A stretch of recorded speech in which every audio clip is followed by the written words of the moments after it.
L'info éco avec Capital.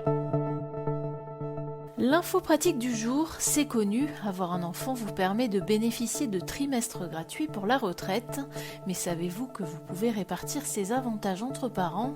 Pour toute naissance depuis 2010, si vous êtes salarié du privé, exploitant agricole, artisan, commerçant ou libéral, ce sont 4 trimestres au titre de l'éducation de l'enfant ou 8 au titre de l'adoption que vous pouvez attribuer selon votre bon vouloir.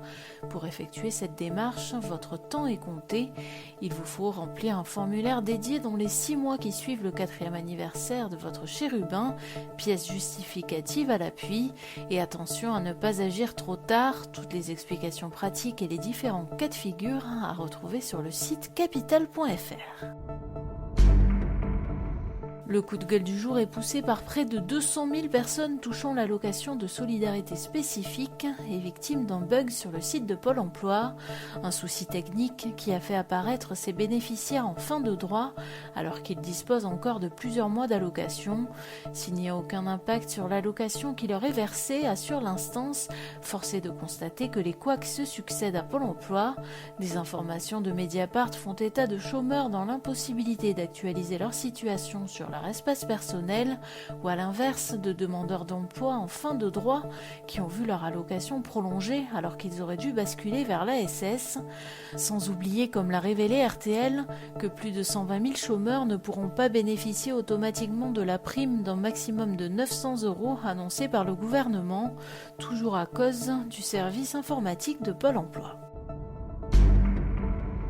Le chiffre du jour, 1,92%, c'est le rendement en chute libre des SCPI spécialisés dans l'hôtellerie en 2020.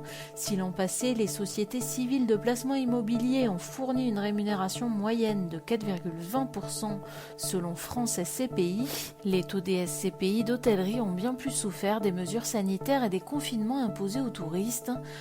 Une SCPI a même dû abaisser le prix de sa part pour prendre en compte le recul de la valeur de ses actifs. Si vous êtes intéressé par ce type de placement, faites donc attention à ces signaux qui doivent vous pousser à la prudence. Toutes les réponses à vos questions sur notre site. On termine par le petit rappel à l'ordre de la ministre du Travail.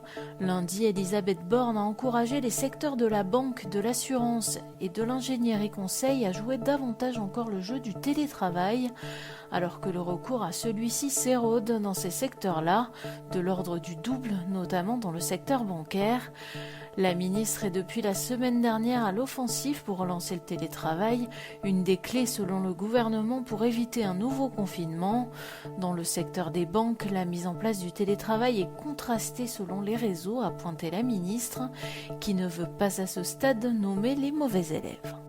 C'était l'info éco avec Capital.